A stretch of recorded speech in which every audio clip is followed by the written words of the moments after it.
Welcome to the City of Highland Park's April 3rd, 2025 meeting of the Zoning Board of Appeals. Patrick, will you please call the roll? Yes. Member Weisberg? Here. Member Wolf? Here. Member Chase? Here. Member Trushansky? Here. Member Zaransky? Here. Vice Chair Yablon? Here. And Chair Bay? Absent. We have a quorum. Wonderful. Okay, the next item on our agenda is the approval of the minutes for the March 20th, 2025 meeting. Has everyone had an opportunity to review the minutes? Yes. Okay. Does anyone have any corrections to the minutes? No? Okay. Sure, can I say something? I'm just going to abstain because I was not at the last meeting. Okay. As am I. I'm going to abstain as well. I don't know if we can pass it down. Okay. You? We're good. Yeah. Yeah. Okay. So would anyone like to make a motion to approve the minutes? I will make a motion to approve the minutes as they appear in the agenda. Do I have a second? I will second. Excellent. And I can do, this one I can just do a big vote, right? Yes. Okay, all those in favor of approving the minutes of the March 20th, 25 meeting, say aye. Aye. Aye. Perfect. And I guess all those opposed, none, No. and we have an abstention. Two. Two abstentions. Okay, the next thing is business from the public. Do we have any business from the public besides the variation that we're hearing in a minute? Okay, so on to old business then. And this is for VAR 2025-00044 for the property at 2710 Roslyn Lane. The petitioner and owner, Thomas E. Johnson, request by authority of section 15.0.1204A1 of the Highland Park Zoning Code, variations of provisions, sections 150.703 to construct an attached deck that will encroach into the required side yard. Patrick, do you have a presentation for us? Yes. Thank you. Okay. So, 2710 Roslyn Lane. The applicant, Thomas E. Johnson. The proposal is to encroach into the side yard requirement. The property is located in the R6 zoning district, and the existing home was built in 1938, according to the Lake County Assessor's Office.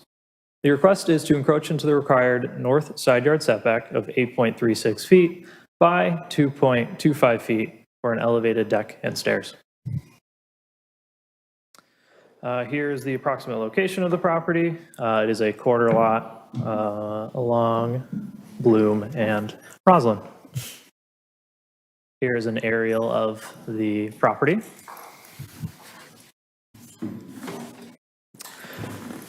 You'll notice here that this is the plat of survey, and it has two front yards along the east and south property lines, and then the west and north property lines are their required side yards. This property doesn't have a zoning rear yard.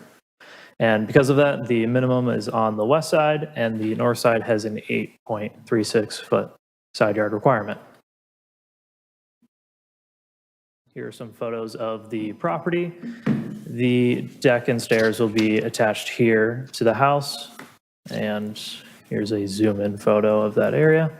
It'll be attached to the second level here above the house, and the stairs will come down this way towards the trash cans.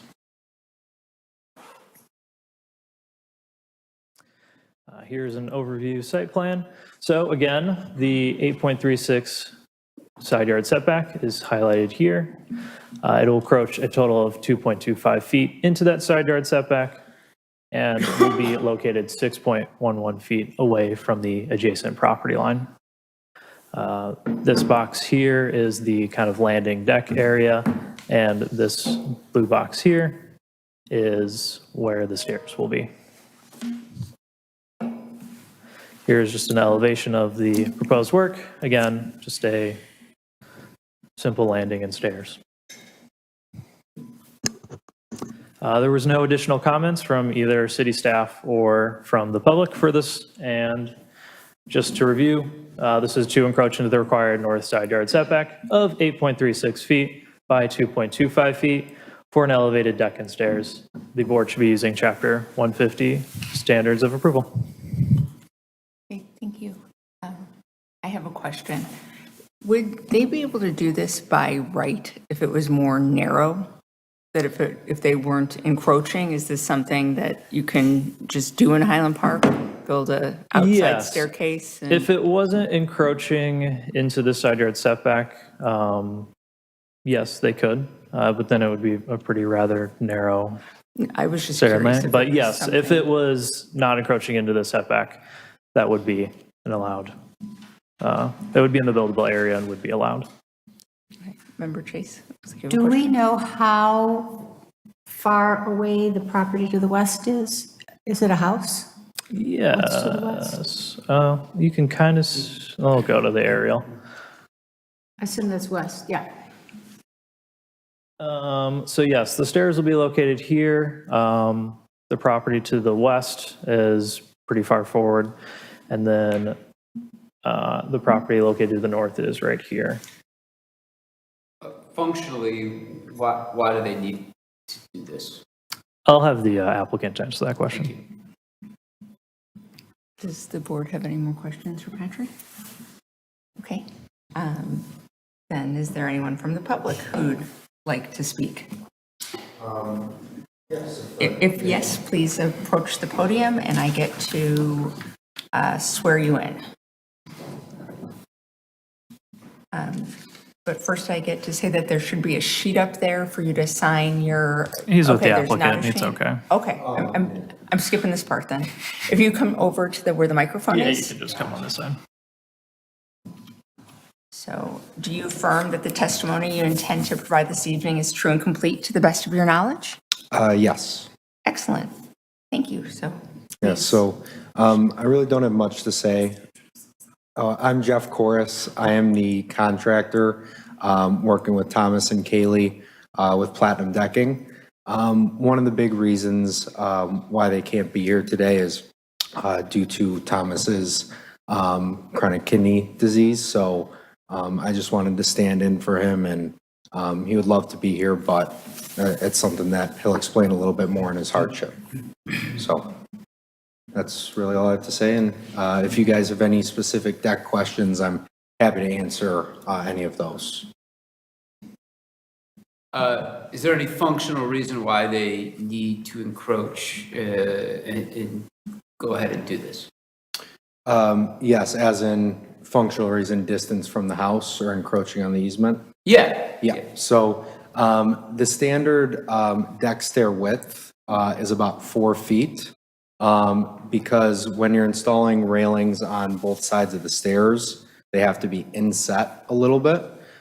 So we played around with the idea of building the stair right up against the edge of the house and making it a little bit smaller.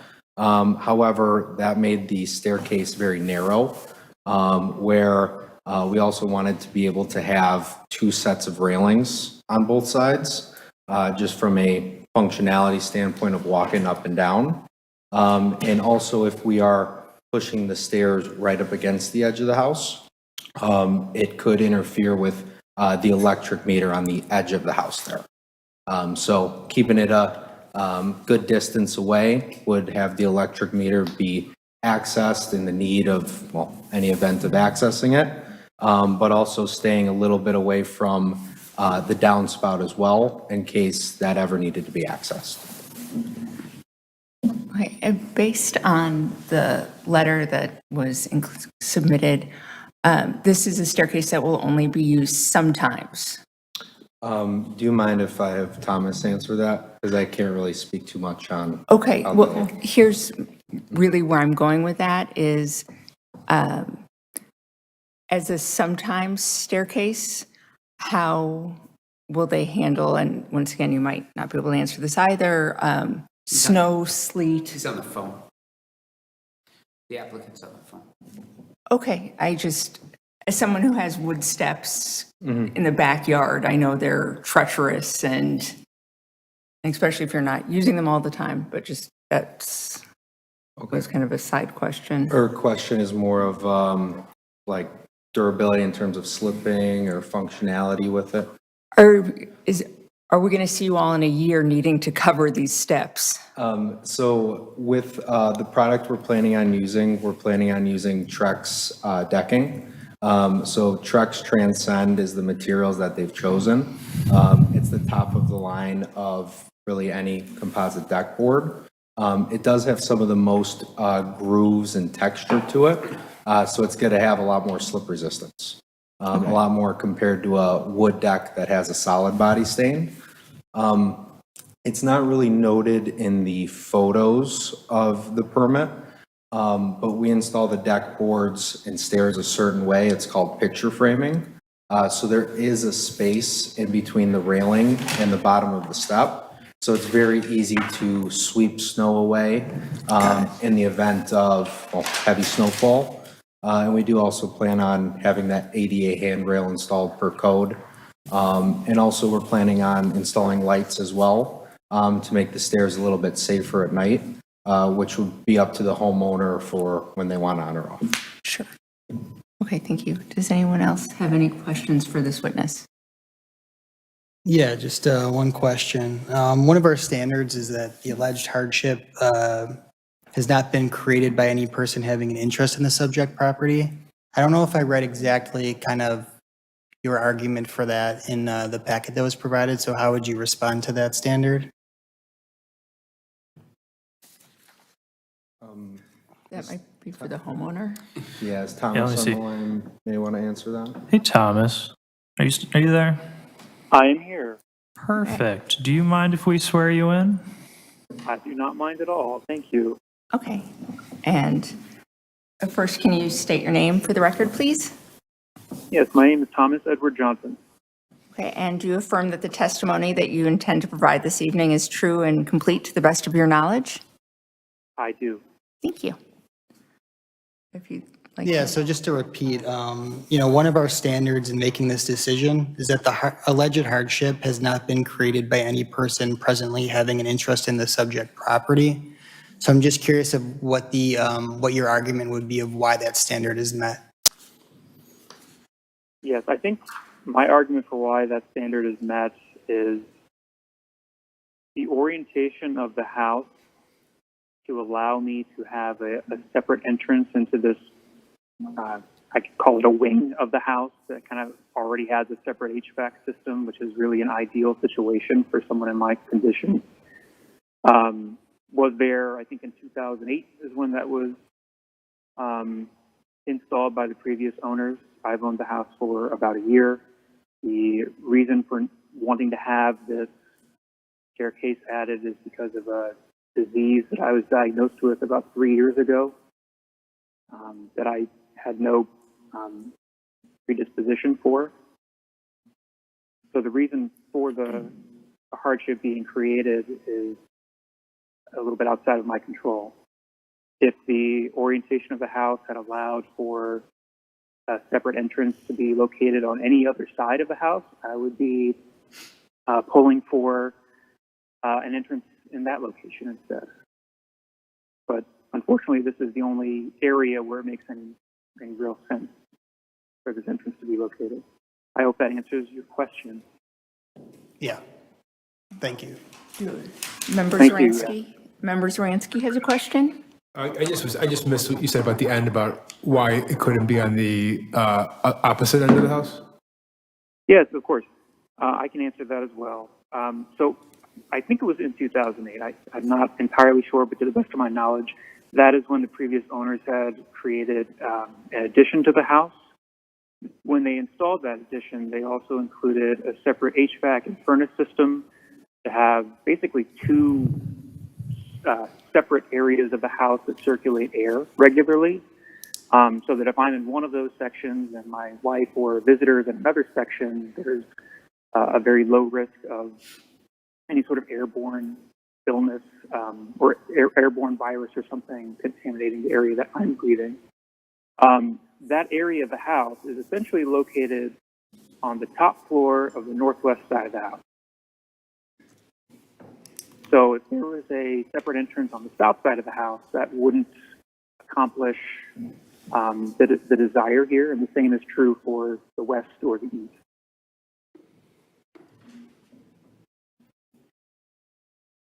Do any other members have a question? Oh, Just, Councilman Roth. thank you. Did you hear from the neighbors in any way, or are they supportive of this? I was able to speak to two of my neighbors. So of course, I sent the required notices to all of my adjacent neighbors. I've spoken to two of them. One is Rob Hess. He's located, I don't know if you have the map on your screen, but he's located just to the east on the other side of Roslyn from me. We've had several good conversations, and he is supportive of this construction. He acknowledges that from where he's sitting, it's probably not even going to be that visible from his house. I also recently had a conversation with Antonio Biondi, who I believe owns the house just to the north. I can't remember the address, but I had a conversation with him, and he had no objection to the house. He was just curious about how the orientation of the stairs would look and how far away it would be from his property line. And he said, okay, well, you know, it's your property and they're still like 6 or so feet away. So good luck. Thank you. Yes, ma'am. Seeing no additional questions, I'm going to ask the board for their thoughts so far. Mr. Wolf, I'll start with you. Seems like a relatively minor ask with an unfortunate situation, and I would support it. Okay.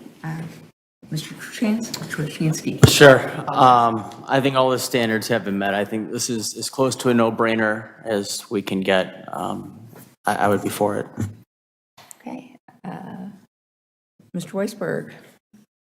I agree with everything that's been said so far. I don't think there's anywhere else to really put this with the stairs, and yeah, I would approve. Okay. Member Chase.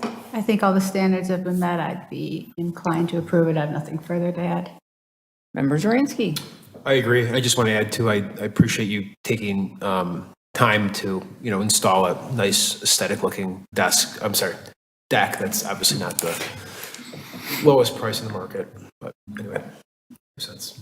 Okay. And I agree with what my colleagues have said. I will voice again, please be careful. The wood decks always scare me a little bit in terms of snow and sleet, but I too would be in favor of this. With that in mind, it sounds like we're ready to take a vote. Is that okay with the interested parties? Okay, Yes, thank you very much. thank you. So, Patrick, would someone like to make a motion? Member Zorinsky will make a motion to approve the order as drafted. Is there a second? I'll second. Thank you. And Patrick, may we have a roll call vote, please? Yes. Member Weisberg? Aye. Member Wolf? Aye. Member Chase? Aye. Member Trushansky? Aye. Member Zuransky? Aye. Vice Chair Yablon? Aye. So the motion has been approved. Thank you very much for your time. Can I say good luck to the family? Good luck to the couple. Thank you very much. And that brings us to new business. And I'm just going to pause for 1 second. Thomas, thank you. I'm going to end the call now for you. Perfect. Thank you, Patrick. Thank You you. all. thank you. Matters, you did a great job too. I don't know how many times you've done this before, but you're a good deck salesman. Okay. 3 years. Okay. According to the agenda, we have no new business. Is that still correct? We're good. Okay, then moving on to the staff report and legal training.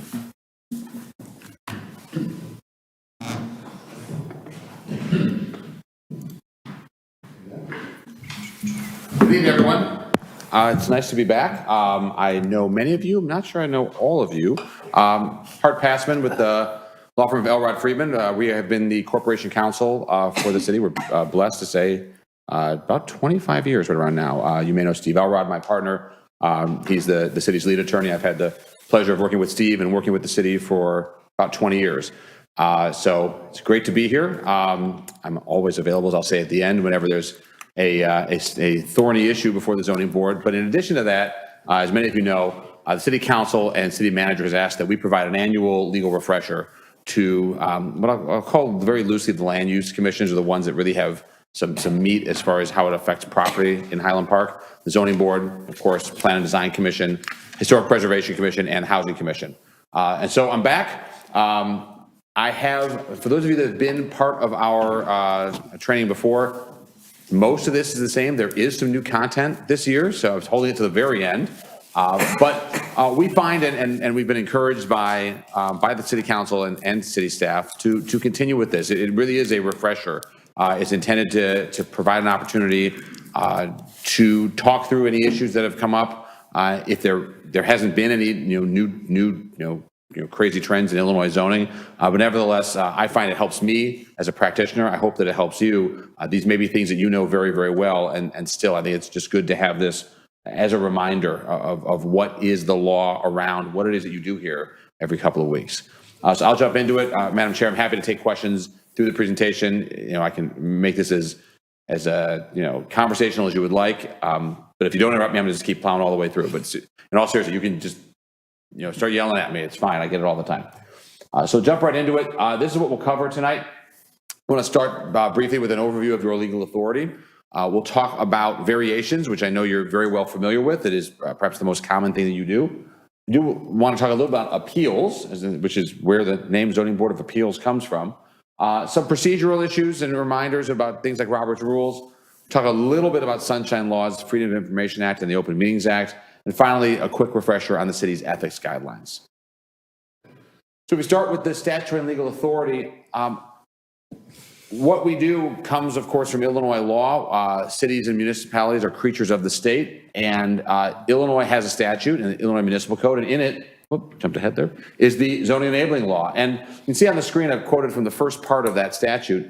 I'm not going to read the whole block here. We can, Patrick, provide the deck to the whole zoning board if they'd like to see it. So you can have this. But what is it? Why do we have zoning? And I mean, you could pick whatever language you want here. It's pretty broad. And you just start with the beginning. That adequate light, pure air, and safety from fire and other dangers may be secured. And this law was written a while ago, back when fire was perhaps a bigger issue than it is now. Reference to congestion in the streets, damage to property, runoffs from stormwater. There's at the very bottom, structures of historical, architectural, and aesthetic importance. There's a lot. Zoning really is awfully broad in Illinois law, and it gives us, the city, a lot of room to legislate in this arena with respect to a whole host of issues that affect the use and development of property. When you get more specifically into the statute, you'll find all sorts of things that municipalities can regulate, and perhaps most familiar to us. Height and bulk, certainly. Setbacks, you just had a discussion about a setback here in Highland Park. Uses, both what's permitted, what's special, and of course what's prohibited. Affordable housing is included in the zoning enabling law. And exterior design, that's a relatively recent addition. Many communities had started with what we now call design review before the statute was entirely clear on it. It's been added to the statute in about the last 20 years or so. Now, the statute says that a city may provide for the appointment of a board of appeals. It's not required. Almost everyone has one, and of course, we're no exception. When you look at the statute, what the legislature says is that the Board of Appeals can determine and vary the application of the zoning rules. You see the highlight. In accordance with their general purpose and intent, in accordance with general specific rules related to the use, construction, alteration of buildings, or structures, the use of land. That's right out of the statute.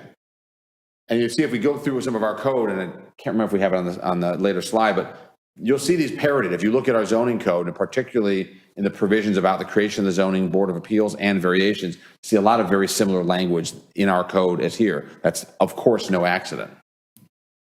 Our code does provide very explicitly for this zoning board.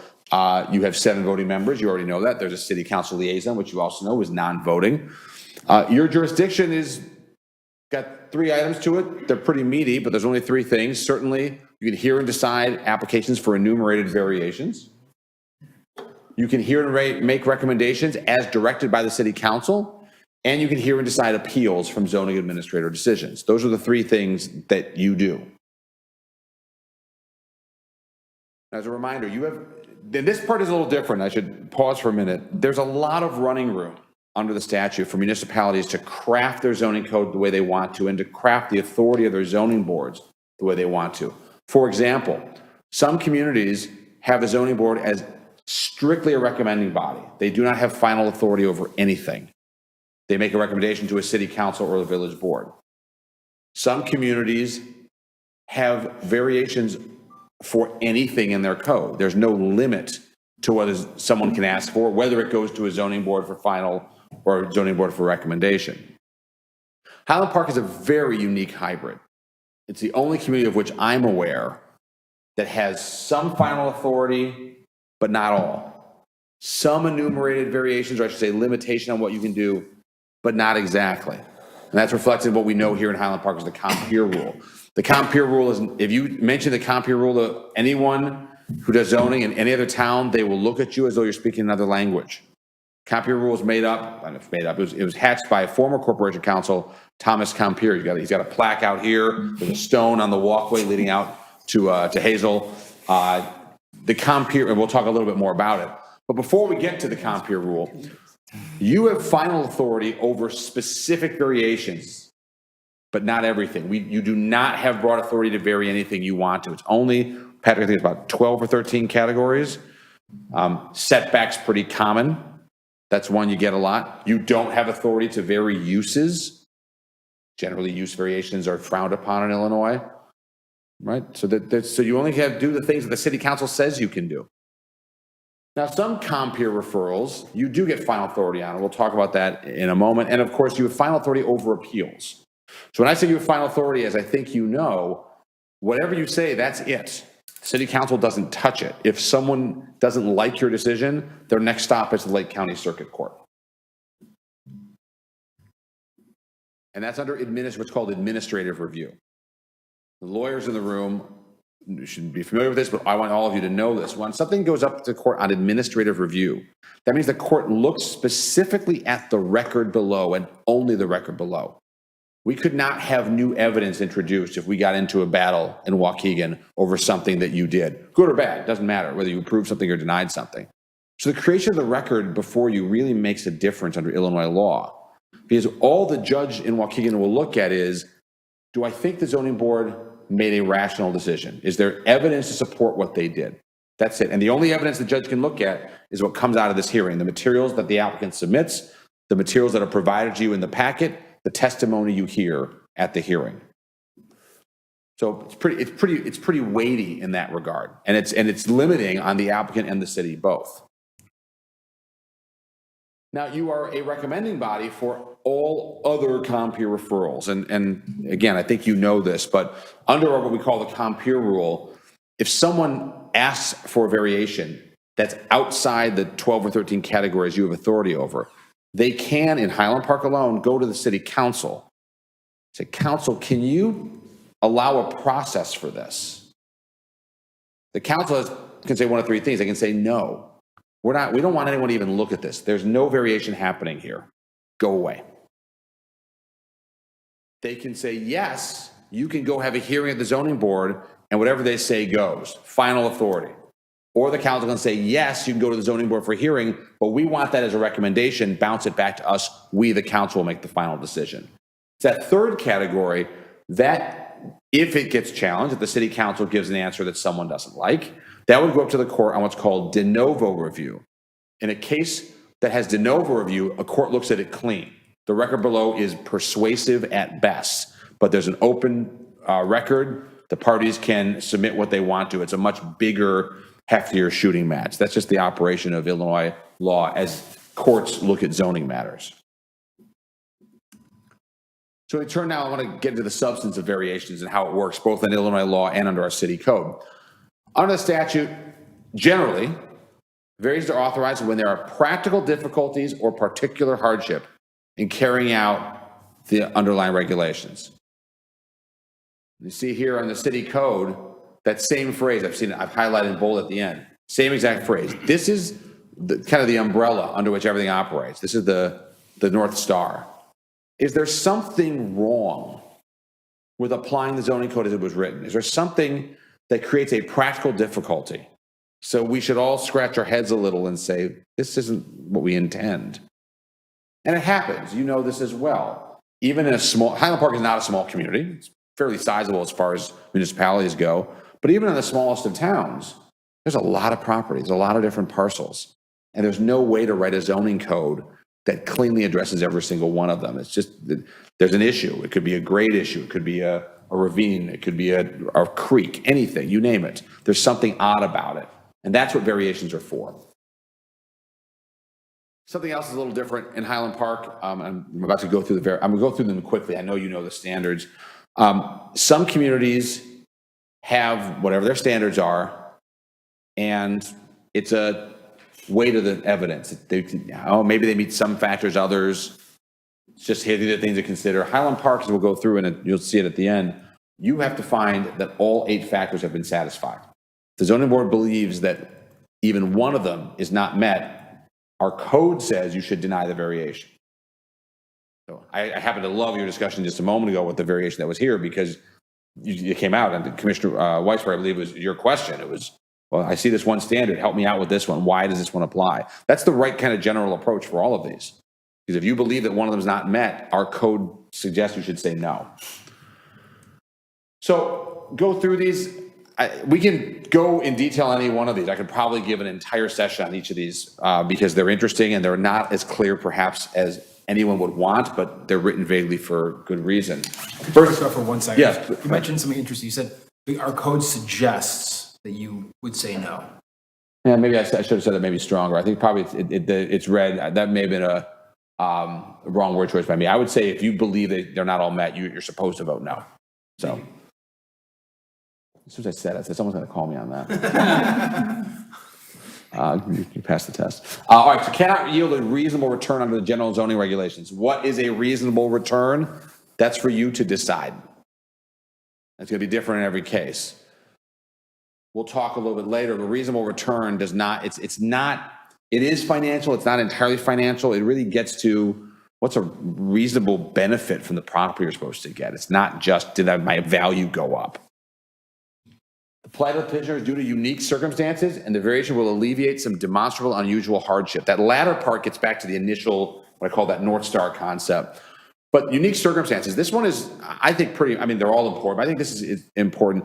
There's got to be something about this property, not the petitioner, that's the next one, this property that's unique. If there's a factor, a feature about a lot of parcels in the underlying zoning district, and they say, well, hey, like all properties in the R2, I have this problem. My first thought would be, well, if it's everybody, that's not very unusual. It's not unique. And I would say that maybe the council intended you to have that problem. Remember, you go back to some of the earlier slides, we're looking at trying to stay in harmony with the purpose and intent of the zoning code.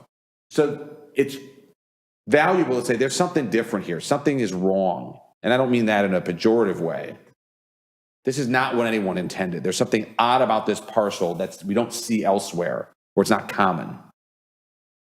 Variation can't be merely a convenience. It's got like I said, I keep using the word problem or wrong. If we apply the zoning code, we're going to get a result that nobody intended. And I mentioned before, it can't be generally applicable in the zoning district. The hardship, this kind of hones in on the point a little more. There's something about the physical nature of the property. Some of these requirements perhaps fold on one another. This is because it can't be self-created by the owner. Can't be an issue for that person. One of the challenges that we sometimes see is someone comes forward and there's something unique about them. And I'll give an example later. Maybe it's something about them physically. Maybe it's a lifestyle choice that they've made. It could be completely valid. It could be something that you like, agree with, or whatever that may be. But it's not supposed to be about the person. It's about the property. So that, and the reason for that perhaps is obvious. If you grant a variation and allow, for example, a type of construction that would not otherwise be allowed, that's going to be there when the applicant sells the house to someone that doesn't have that same unique characteristic, let's say. We get some more general factors as we get to the latter half of the 8. Won't be detrimental to public welfare or surrounding properties and area. So you can imagine there may be a scenario where someone has a unique property condition. There's and you're right, it's something odd about that property. It's not self-created. They need it to yield a reasonable return for themselves, but it would have some really negative impact on their neighbors. Code says, nah, that's too much. You may well be entitled to some kind of relief, but here we start getting to balancing that relief against the needs of the neighborhood and the community. More specifically, factor 6 talks about impairing adequate light. Doesn't want to increase risk of fire. We saw those in that old zoning language at the beginning of my presentation. 7, and this is a little bit squishy, but don't want to alter the essential neighborhood character. Again, it falls in that idea that you may deserve something, but you get really only what you need to satisfy the problem. It's not as though you stick the camel's nose under the tent and now you get whatever you want. That's outside the purpose and intent of our code. That's not what variations are for. And finally, more generally, again, the variation is in harmony with the spirit and intent of the zoning code. And here, yes, members Ransky, you're right. You got to meet all 8 standards, not a suggestion. That's what the code says. You got me. All right, first quiz. This is, I hope, one that you all know the answer to. But if not, we'll learn it here. So whose burden is it? We've got these 8 standards. Who has to prove that these are met? Is it the staff? Is it Patrick's job? Is it the applicant? Is it the objector, perhaps to prove that it's not been met? Or is it your job? Who's got the burden of proof? Anyone want to volunteer? B? Okay. Applicant? Anyone disagree? Okay, you get to stay on the zoning board if you get it wrong. It's fine. So. Well, I think also it's Aye. That's correct. It's the applicant. Right? An important thing to remember is what your role is. Right? Your job, I think it's a good thing if you try to facilitate it. You're trying to get the information, and your questions and your inquiries should be aimed at that. But at the end of the day, if we want to get technical, the question in your head is, have I been provided with information by the applicant demonstrating that all 8 factors are met for the variation they've asked for? If they haven't presented it to me, I should say no. Right?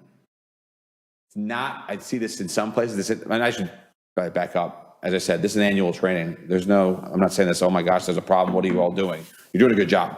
How do I know you're doing a good job? We don't have any lawsuits about zoning board issues. I don't have applicants calling us. I don't have lawyers calling us. I don't have the council calling us. You're doing a good job. So this really is a refresher. But I've seen some places where I've seen zoning boards kind of put on the objector. Well, show us why they're wrong. Well, it's not really their job. I mean, that's what they're aiming to do. But it's the applicant's job to prove their case. So some common problems, and we'll rip through these because we've covered them in concept at least and going through the factors.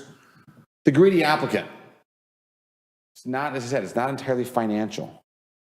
You're supposed to get a variation to yield a reasonable return. It's not about maximizing what you can get once you show there's a little something unique. Now, the case of the unique applicant, this again gets to the person. There's something about the applicant that's unique, but not the property. This used to be a bigger problem, and it's something that Highland Park and many of your neighbors have solved by identifying better processes. There's self-created hardships, of course. Someone wants something that is just because it's something they did. The one that used to be a real sticky wicket was when someone would come forward with a disability.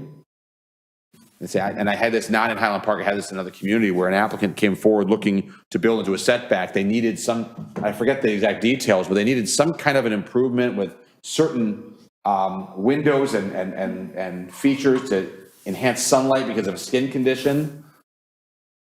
And said, well, you may well have the case. And there's the Fair Housing Act deals with, if you have a disability, you're entitled to certain relief from zoning codes in order to allow one with a disability to live comfortably as those who don't have disabilities. But it got to that same problem I mentioned a few moments ago. What happens when that person leaves? Variations aren't meant for that. There's different processes when there is someone who has a personal physical issue. And it doesn't have to just be disability. I listed up there also amendments. Maybe someone has a unique circumstance. It's just the person. And they don't have, maybe it's not a disability, maybe it's not self-created. That's what amendments are for. right? Sometimes that happens. We see someone with an idea or a problem, and it's just outside the variation context. That's why laws get amended. Variations are kind of the express lane amendment for a property problem. If we've got a broader issue because the code isn't serving the people, well, that's what the city council's for. That's part of why we have a liaison here. And so the council liaison can hear these issues and report back, hey, we got some weird stuff coming to the zoning board. We're having some issues. Let's work on our code. That's good governance, in my opinion. So that's, when you see it and it's a problem with the person, to look at whether there's some other outlet that we should be analyzing for them. What's an example of the first one? The greed? Self-created hardship? No, the reasonable return versus the desire to make more money. Let's say you've got, and I know height variations may require comp here, but I'm going to talk about height for a minute. Highland Park has a lot of properties that have an uneven grade. And the way we measure grade in our zoning code is we take the average height from the four corners of the zoning lot. And I've seen it where someone has a lot like this, and it turns out if you force them to build where the maximum height is, they'd have a house that's way shorter than their neighbors. They say, look, I need relief. And everyone, yeah, you need relief. Can I build a 50-foot house? No. Well, I'm going to have 5 kids and where everyone's having 5 kids these days, and I need to have a basketball court on the roof. Well, no, now you're pushing it. It's the concept that someone's entitled to relief, and they take that and try to get as much as they can. If we were to look at this kind of on a plane, there's a sweet spot where they solve their problem without exacerbating a different neighborhood issue. This is one also gets to amendments. The really, really good idea that isn't allowed. The example you used to like to give is, and now it's going to sound, now I think keep clicking this. Patrick, we're going to move this. I keep bouncing on that. Older houses that have garages have 1, maybe 2 car garages. We have a lot of these in Highland Park. Modern day, especially as kids get older, people want 3, 4 car garages. This is not just Highland Park. We see this in towns all over the North Shore and throughout the suburban area. Is that a hardship? Is there a problem if you want to build a garage into a setback? Hey, I have 4 cars. Where do I put my cars? I can't reasonably have a house with a 2-car garage because everybody wants a 4-car garage now in this neighborhood. It might be true. Is there not a reasonable return? Is there a problem? It's an interesting question. Remember, we talked about having to satisfy 8 standards. It gets to a concept we call functional obsolescence. You may have a perfectly good house. There's no problem with that 2-car garage, except it doesn't really meet what people expect. Is it a property problem? Not really. The answer to this one is an amendment, again. It's the code may need to catch up to modern life. We need to catch up to current building trends. Right? And again, that's good planning, that's good zoning.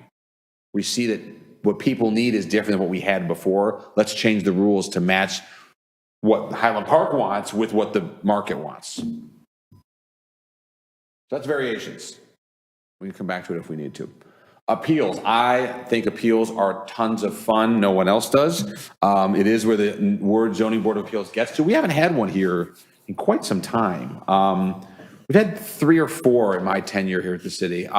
So the notion is that the zoning administrator, which in our case is Joel Fontaine, our Director of Community Development, might interpret the zoning code wrong. It doesn't happen often. Joel does a good job. He's got good staff, but people disagree.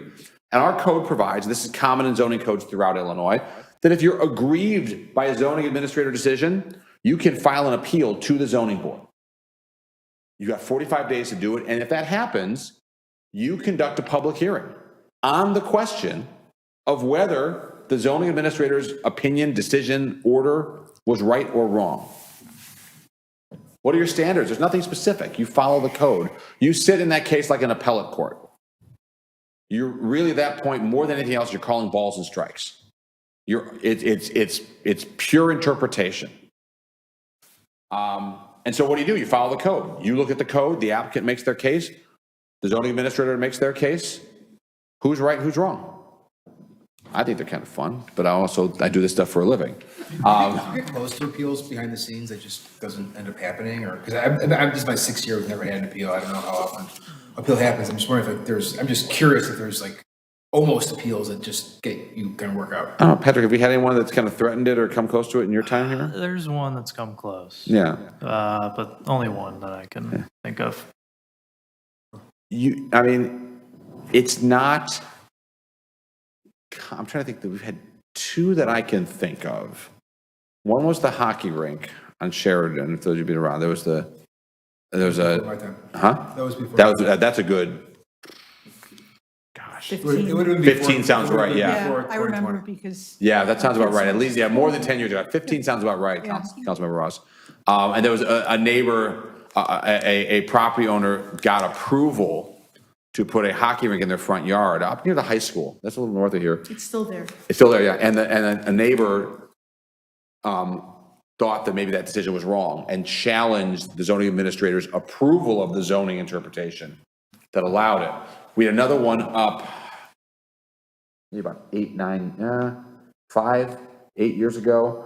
There's a property way up north, and it had to do with fencing, and there was an interpretation of whether it was a property that abutted a couple of different rights of way, but one of them wasn't improved, and so it was a debate about whether that meant they could have a fence or didn't need a fence in that certain place. I don't remember the exact detail. That in that case was the property owner. The zoning administrator said no, because of the way I'm interpreting what that right of way is, what that lot line is. You can't do what you want to do. They came here under appeal, and the zoning board upheld the zoning administrator's determination there. Most times it's something that you work out, and I'm not saying that to termite. I mean, this process exists for a reason. I neither encourage nor discourage people in the public from availing themselves of this right, because ours is a system of laws, and all of us are fallible. And if someone thinks the zoning administrator got it wrong and the only path is to reverse that, they should come here or come before you. But I think in most cases, hey, I want to do this. Staff says you can't do that. Okay, well, how do I do something different? And staff does a pretty good job of working with them and finding the best path forward. Sometimes do a variation. Oh, I covered this already. This is what your standards are. You can tell I kind of forgotten where my bullets are. I just keep going. It's nice when I say the things that I intended to before I change the screen. To grant an appeal, you need 4 affirmative votes. I know it's similar to variation. If you have a situation for whatever reason and it's 3-3 or 3-3 with an abstention, not good enough. The presumption is that the zoning administrator was correct. This too goes on administrative review because, again, it's a final action. The city council doesn't get this. Some towns' appeals are also recommending. Most places, when there's an appeal process, it's not final order of the zoning board. So that's what I have on substance. I want to turn to procedure and spend a little time on the Open Meetings Act. Yes, I'm sorry, Councilmember Ross. I wanted to bring up something that while you're still on Yes. the subject of the standards and whatnot, that there was a case that for a previous, there were different members, I mean, some of you are the same. There was a case that with a compare referral, and what I remember of the discussion, the zoning board of appeals stopped at one standard. That's what I recall, and felt that standard was more important than, was hard to, overcome. Sure.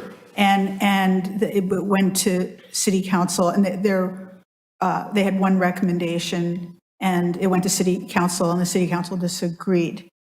But I guess I would say that it does seem important to go through all the standards with a compare referral, so that if you hinge it on one standard, then and the city council doesn't agree, then you've got a different outcome than what you thought would be the case. So I think that's just an important, somewhat recent history. I agree with that. No, I agree with that.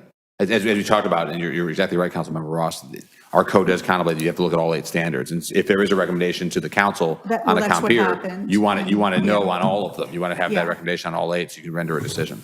And I guess the only other thing I wanted to mention, because I may not be the the liaison, I'm not sure what's going to happen, but there'll be reassignments and whatnot my understanding of the role of the liaison was, when I walked into it, was different than the reality of it, which is that I thought I would, be contributing suggestions, questions more robustly. And I learned pretty quickly that City Council, the liaison, cannot be perceived as swaying the discussion. And what Corporation Counsel told me was that, you could invite a lawsuit that way if City Council did that. Yeah, So. You're here for a reason. The council, the city code very clearly says there should be a city council liaison. There's, our bigger concern is when there's something bouncing back to the council, because then you're kind of playing both roles on something that's on final authority. Well, it was explained that you're a final, for many things, the ZBA is a final authority. Right. And among other things, you have to make your decisions based solely on the packet, no site visits. That's true. That was something I didn't know walking into this. Yeah. But that it, as the final authority, because it's unique in that way, unique among all the commissions that the city has, that made it special in that way, that it's important that City Council not sway the commission, regardless, even with PDC, but it was even more important with ZBA because it was a final adjudicating body. That's fair. Okay, I just wanted to, say that for any expectations of the next liaison that comes in, that if there's a reason for not weighing in other than to ask an illuminating question. Sure. Yeah. Makes sense. Thank you. I appreciate that. I appreciate that clarification. Can I ask a question before we go on? Of course, it's okay. It hasn't been, my understanding, and I want to make sure I'm clear on this, is that we don't consider past decisions on different properties as affecting decisions that we're making with like whatever's in front of us in the instant. Yeah, Talk a little about that. very, very, very good question. True that what you did on a prior variation request should not be deemed to be precedential. And the reason for that is, again, what are we doing with variations? Every property is unique. Now, practically speaking, if you've got two properties that are very similar and say, gosh, I remember that one on Main Street. Remember, yeah, it was very similar.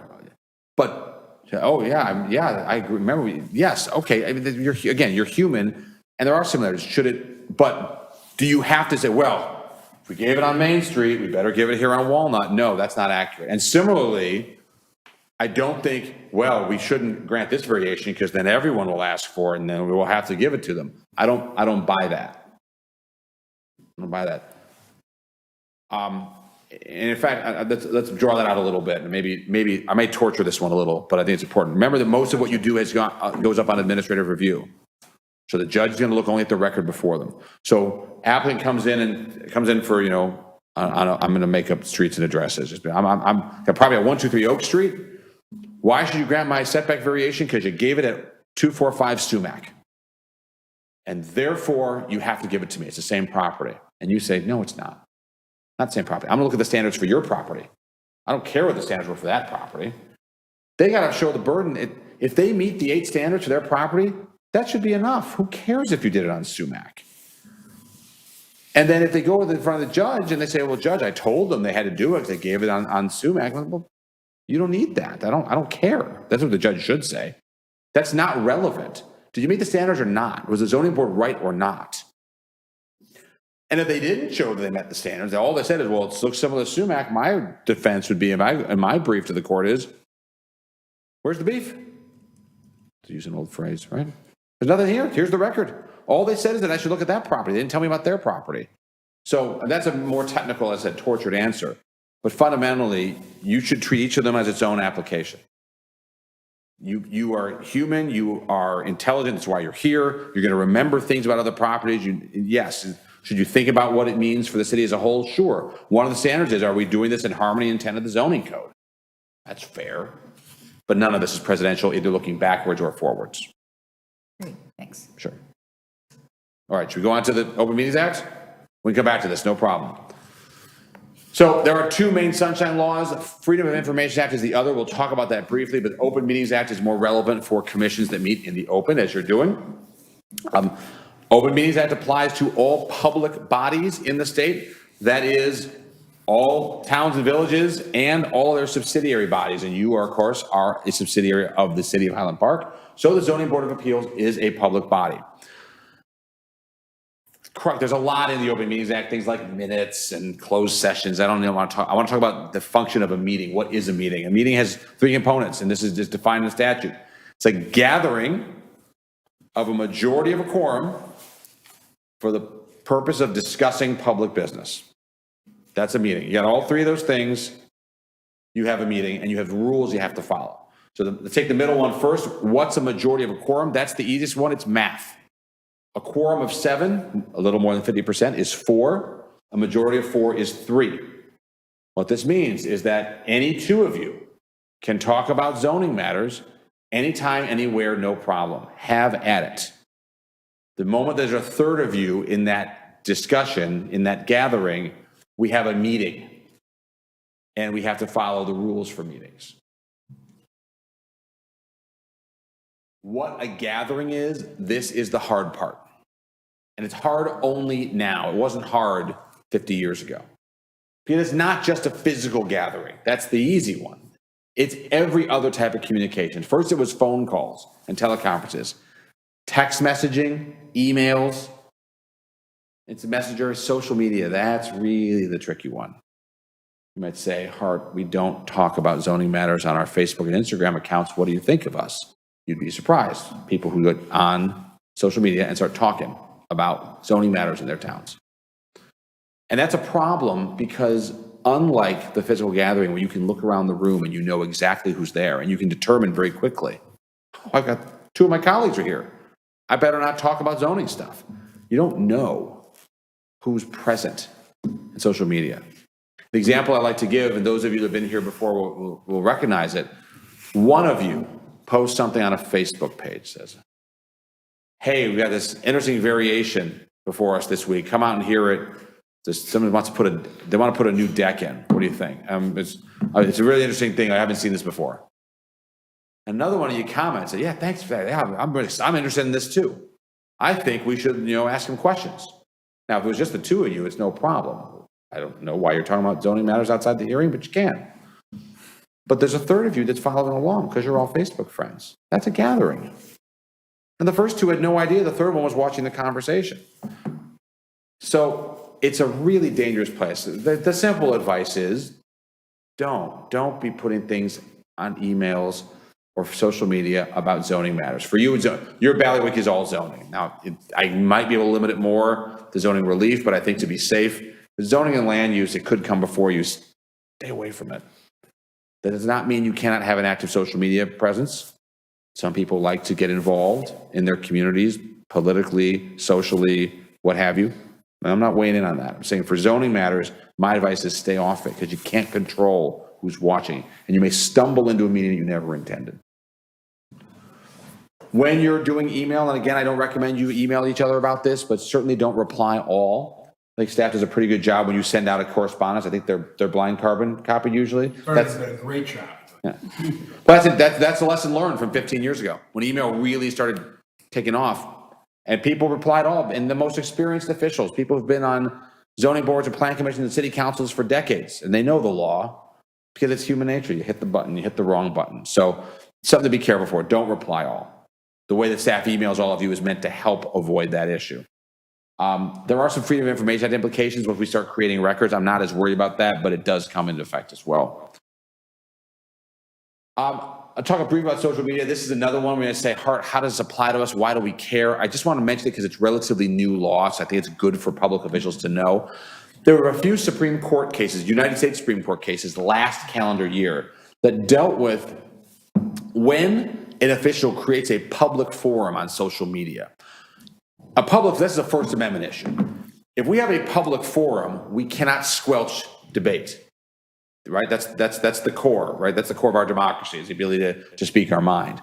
But you don't get to speak your mind absolutely anywhere unless the government has created a public forum. Now, our streets are a traditional public forum. You can't go marching into the mayor's office and hold a protest. That's not a public forum.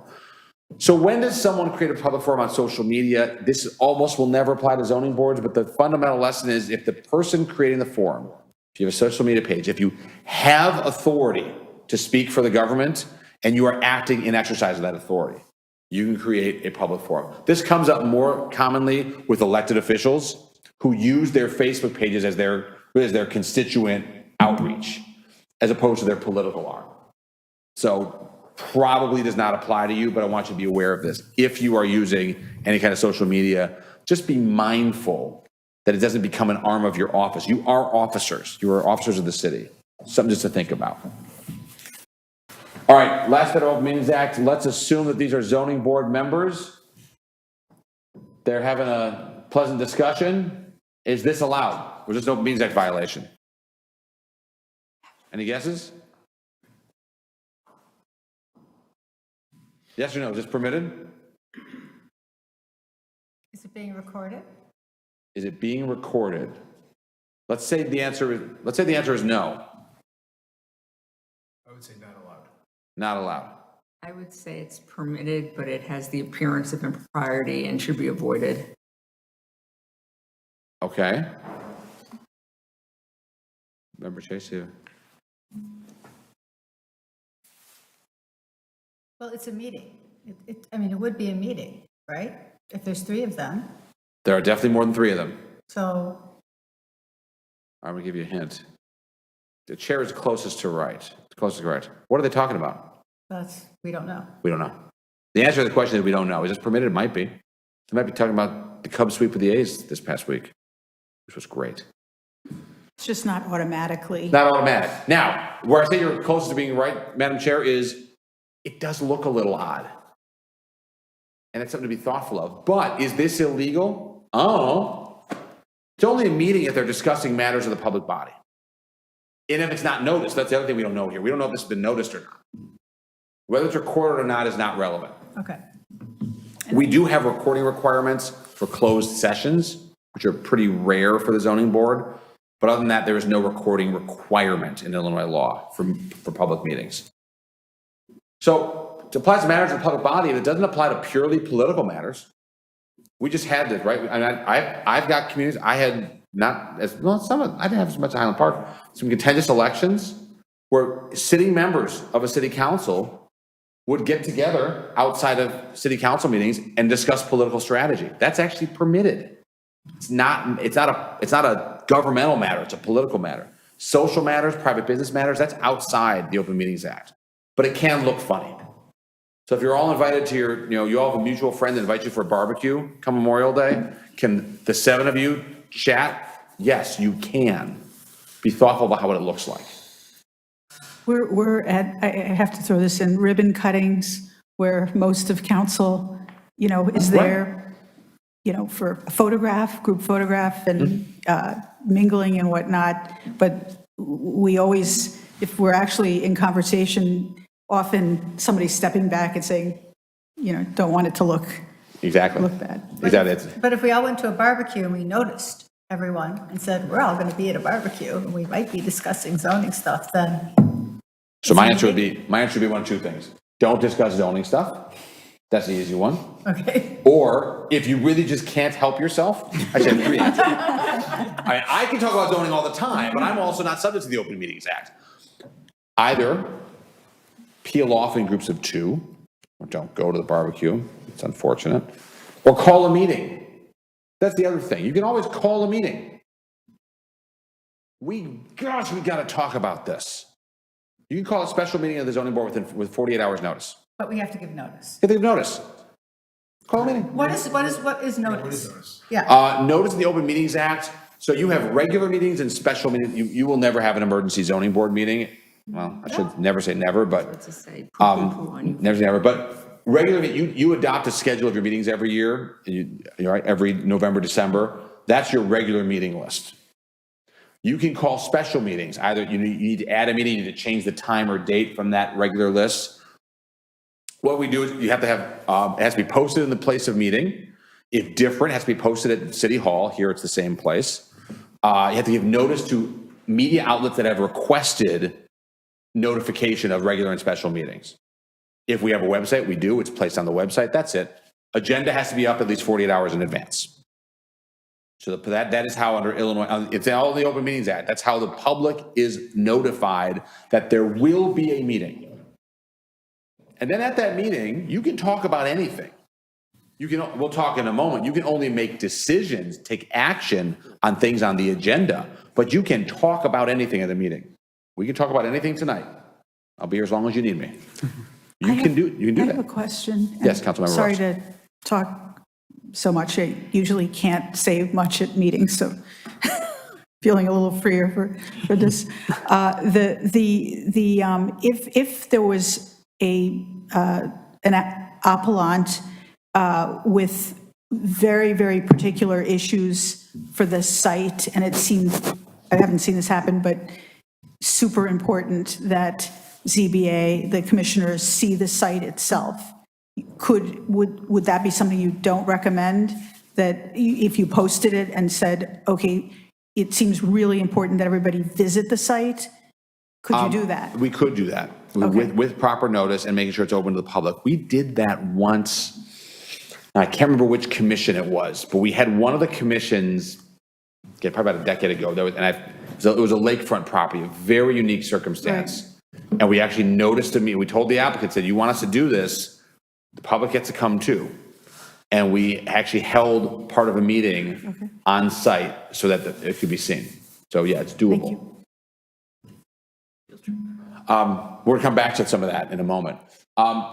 This is probably an overkill, but maybe it's not. Don't reply all, just don't do it. We talk about this in a moment. Once you have if you have a meeting that's been properly noticed, you have to have an agenda. You must take minutes. But once you're there, you can talk about anything. You just can't take final action unless the matter is on the agenda. And it's avoidable. The laws it can be undone if it's not on the agenda. All of you should have taken the Public Access Counselors Open Meetings Act training. Does this sound familiar? Just a couple of good. PAC, Public Access Counselor, it's an arm of the Illinois Attorney General's office. They're responsible for ensuring compliance with the Open Meetings Act and the Freedom of Information Act. Both those statutes, or this statute requires you take their training. It's actually pretty decent. I like their training sessions. They do one for FOIA also that staff takes. But if you haven't done it for any reason, talk to Patrick after class. Make sure you get it taken care of. Open Meetings Act, if you violate this, if you have a meeting you're not supposed to or otherwise break the rules there can be a civil suit. You can be subject to criminal charges, which would be a Class C misdemeanor and up to a $1,500 fine and imprisonment for up to 30 days. Do not be the first zoning board member to go to Open Meetings Act jail. I will have no sympathy for you. And also you'll be in jail. Not likely, it doesn't happen often. More likely what happens when there's an allegation of a problem is there's a process to file a complaint with the PAC, and they may issue an opinion saying, hey, you did that wrong. Then they'll direct certain things to do to ameliorate whatever the violation was. But I do want to, I don't want to be too cutesy here or over dramatic, but this is serious stuff. I mean, it is another kind of hallmark of our system of government. You have an important role to play. The public has a right to be here, and we have to keep that sacrosanct. Talk very briefly about FOIA. It only applies to you in one circumstance. We'll talk about that in a minute. FOIA is the companion. Just as meetings have to be open, city and government records are open. All records in Illinois, this is a quote from FOIA, all records of a public body are presumed to be publicly available. And if we, the city, think something should not be allowed, we have the burden to show that there's an exception provided in the statute that allows us to withhold the document. So are you subject to FOIA? You are not in possession of city computers, email addresses. You don't have an office here. You don't create city files. And staff has it. Patrick's subject to it. So are you subject to FOIA? The answer is At this very moment, you are. And it gets back to the case starting with City of Champaign versus Madigan. So I'll tell you the story of this one. Some of you will know this story. City council meeting, imagine a room just like this one. 7 members up on the dais, and there's a member of the press sitting in the back, and they can't help but notice the council members are on their phones or computers or doing something, and they're clearly texting you. It's right there. Wait, hey. They're communicating with each other by text message, by email. So the reporter the next morning files a FOIA request with the city. I want to see the messages that they sent to each other. City of Champaign says, we don't have those. That's not on our system. It's not on our email. It's not on our devices. We have nothing to give you. It goes all the way to the appellate court downstate. And what the appellate court said is, well, all that's true, except when your city council members were sitting in a noticed and convened meeting, now they were the City of Champaign and they were creating public records. So what they were saying electronically during the meeting was available to the public. Now, what they didn't answer in that case is, how exactly does the city clerk or FOIA officer get the records? I'd submit to you, I really don't want to have that discussion. I don't want to go through your personal phone. I don't want to go through your text messages. I don't want to go through your computer. I don't want you to have to go look for it. I don't want to have to worry that you didn't give me the record that's responsive because you're embarrassed about it. So, gavel to gavel, what you create on whatever device you have there is potentially subject to FOIA. Now, there are exceptions, right? There are matters there that are not public business. If you are sending a text message to your significant other, man, this legal training is running long, I'll be late for dinner, that's probably not a public record. Or, gosh, you know, that salmon was great tonight, filled my belly. Probably not a public record. But be mindful of it. I was just following along on the meeting on your laptop. That's different. That's, I mean, but now you're following records we already have. That's not an issue. I don't, you're human. We all do it. We all do this. I want you to know that when you are up there, if you are sending emails or text messages, whether to each other, whether it's someone outside here, not just in theory, by law, the record you create from when the meeting is convened till it's adjourned could be subject to FOIA. So that's the time you're subject to it. I'd quote another case that we can go through more detail. The case of the statutes evolved a little bit, and the case evolved a little bit to hone in on when an official creates a record, but those are much more for city councils and really for the mayor. There was a famous case involving former Chicago Mayor Emanuel and the Laquan McDonald case, and the court said, you're always creating records. You're always on the job. You all are only on the job when it's gavel to gavel. I'm going to pivot to some procedural issues. Let's talk about Robert's Rules of Order. Pretty standard. I could give an entire session on Robert's Rules. I won't make you sit through that now. Motions, the chair cannot make a motion. The chair's job is to facilitate the meeting, but the motion should be made by one of the other 6 members. Motions must be seconded. I know you know this. The chair can second a motion if needed. If you make a motion, you should not speak against it. You can vote against it. If you are the seconder, you can speak and vote against it. Why is this? The premise behind a motion is not necessarily that the motion maker agrees with what they've said. It's that they want to get it on the table to be discussed and voted on. There's a debate among parliamentarians, and I had this debate with some parliamentarians. Robert's Rules, if you look at it strictly, suggest that motion should be the first thing that happens. And then you have debate and you have, testimony, evidence, debate, etc. Robert's Rules was not really written for small municipal bodies. It's written for state and federal legislatures. So I'm not going to get into all that. But in your case, it may be that you have some discussion, have debate, and one says, you know what, I want to hone in on it.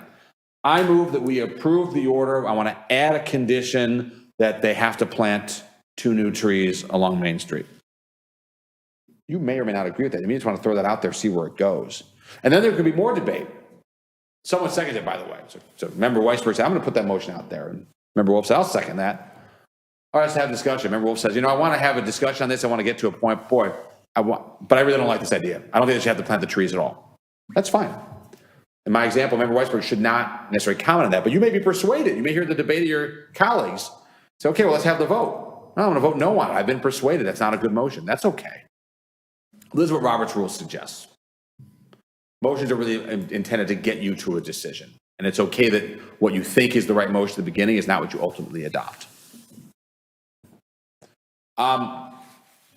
Something here that sometimes gets confused. I will repeat this at every session only because I want to make sure we get the nomenclature right, even though most people probably don't care about it as much as I do.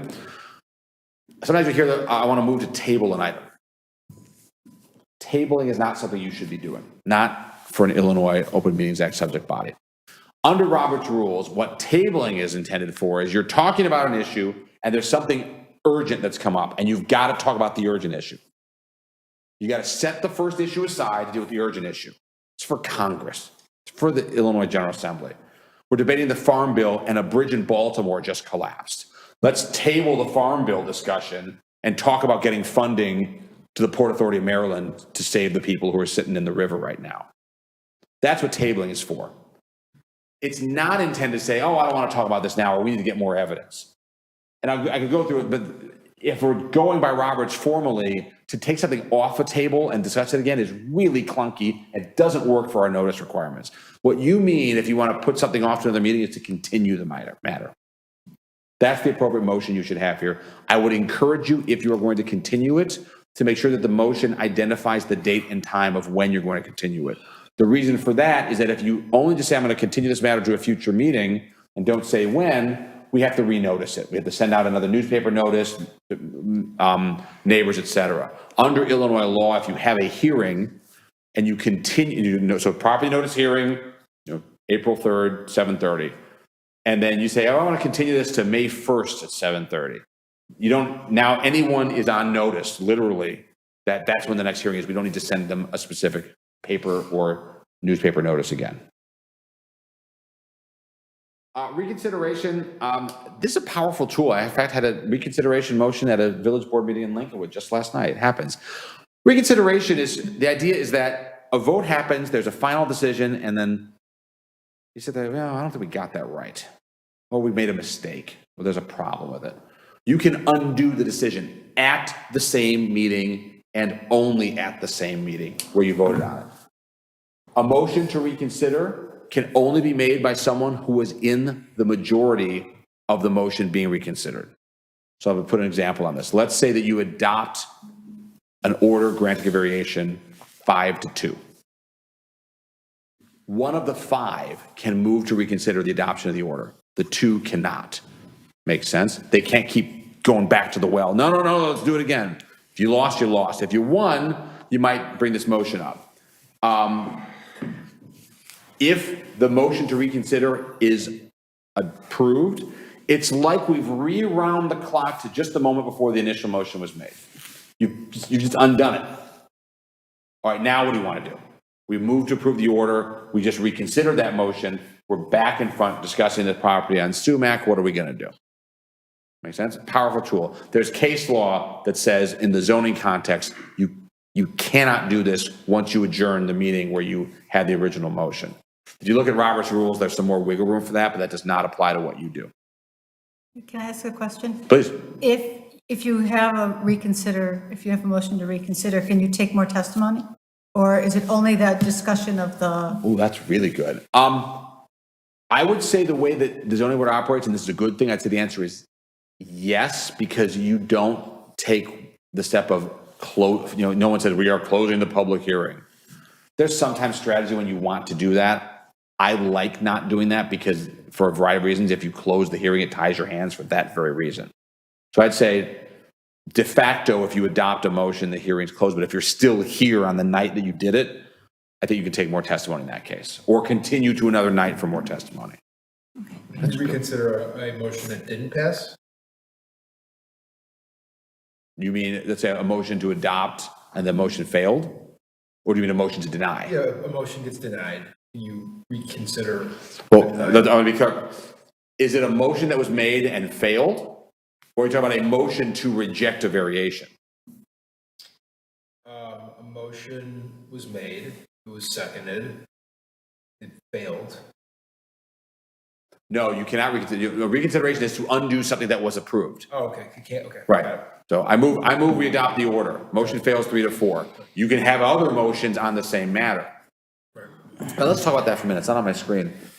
So let's say hypothetically, yeah, neglect to put this in. Let's say Because it would be hypothetically. the majority, that's why. What? Because the majority has to be the one that. Well, the majority could have rejected it, but just not passed. You say, you know what I'm thinking about, I wish that should have passed, Oh, right, yeah. you know? Can't you just bring a new motion You then? bring a new motion if you want, yeah. So let's talk about 2 examples of that. This is not on my slide, but I like this. So let's say 123 Main Street comes forward for variation. You have a debate, motion, approve the order as drafted by staff. Seconded, further discussion, call the roll, 3-4. Fails. At that point, what does that mean? Does it mean that the variation has been denied? No. It means the motion wasn't adopted. That's it. And the reason that's important is we don't know yet whether there's another version of the approval that might get the 4th vote. Maybe the chair would vote yes if they planted 2 trees in front. So we have to analyze that. The only way we know that the variation is denied if there is a motion to deny or motion to adopt the denial order, more specifically for the zoning board. Right? The failure to approve a motion does not mean that the inverse of the motion was approved. Now, getting to your example, Member Zaransky, if we have that case, so 3-4, just approve the order as drafted, that motion fails. There's nothing to reconsider yet, but could you have more debate and then one of the 4 say, gosh, I've been persuaded.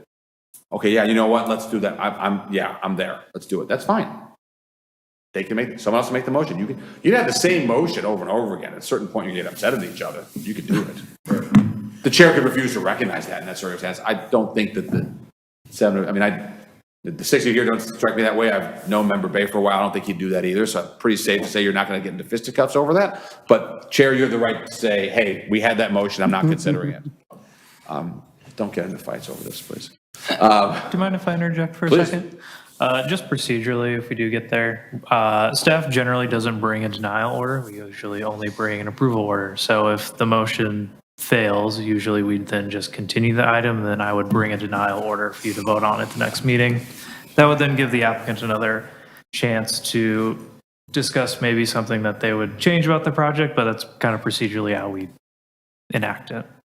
Now, you might say, wait, good point. So somebody might think, well, wait a minute. Do I really have to hear this one again? We want to deny this one. Why do I have to have a denial order? Remember, if you have final authority, you're creating the record. That denial order is pretty powerful. I want the denial order, in addition to the transcript, to say exactly what the problem was, because that's what the judge is going to see. So why do we not draft denial orders in the onset? Because that's kind of obnoxious, honestly. The applicant here, I mean, you could, if you told, by the way, 12 years ago, everything came back a second time. And the zoning board said to staff, can we have the approval order ready? If we know we like this, do we really need to make them come back 2 weeks later? But no, we don't have an approval order. If you said, Patrick Hart, we want to have denial orders ready so we can do it in one shot, we can do that. So maybe that comment may be a little unfair. We can do it. As you know, most of the time we're trying to figure out a way to make it work. And if we need to do a second meeting to tell them no, tell them no. That's how it goes. Public hearing procedure.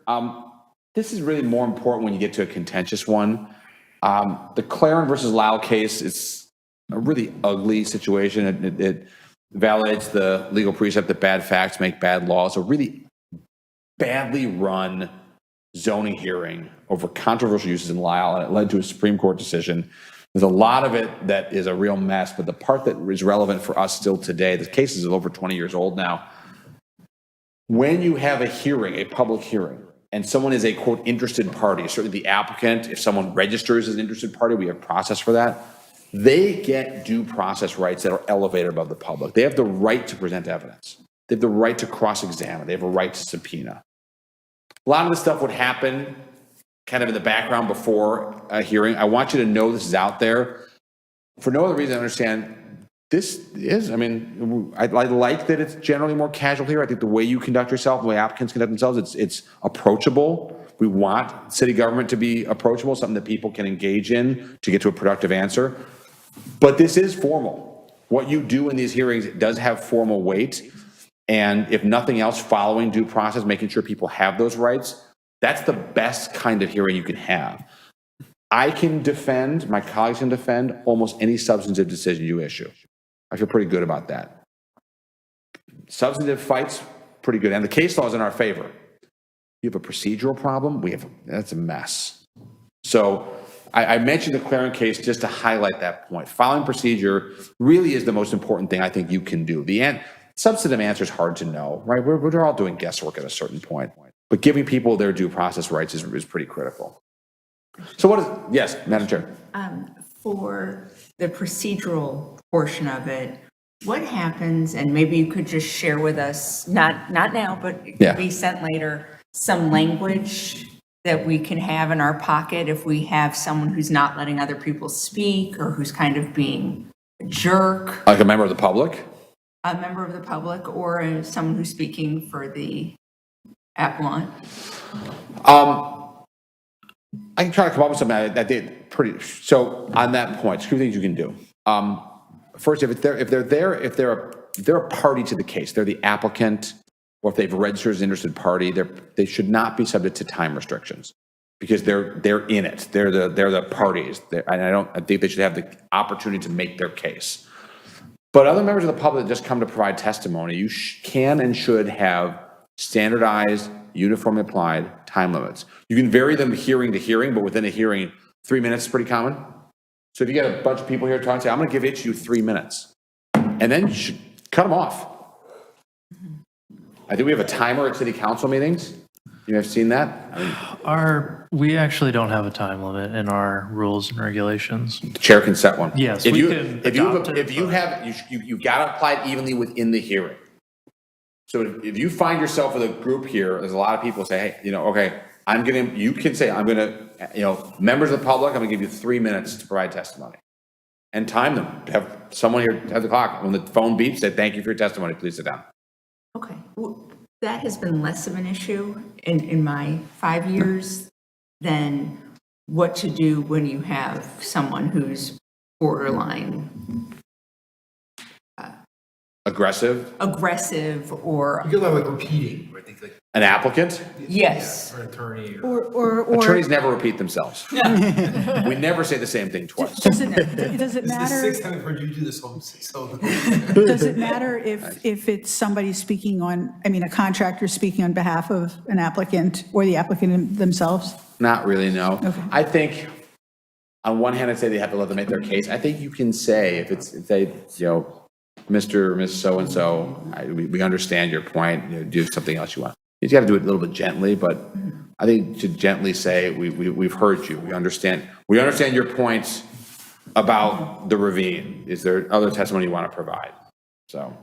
Would it ever be appropriate to say maybe we should take a pause and have Sure, a if you break think- for a second or to collect ourselves? You or- have that authority as the chair. You can say, I'm going to announce a 5-minute recess. If something's getting heated, yeah, that's actually a good strategy. Okay. Whether you have a lot of people in the room or not, say, no, let's take I'm going to declare a 5-minute recess. I want everyone to calm down a little bit. I've seen that work successfully in a variety of meetings. Okay. Thank you. We're talking about how to make sure a good procedure, and this, you're going to start to get to Councilmember Ross's question about site visits.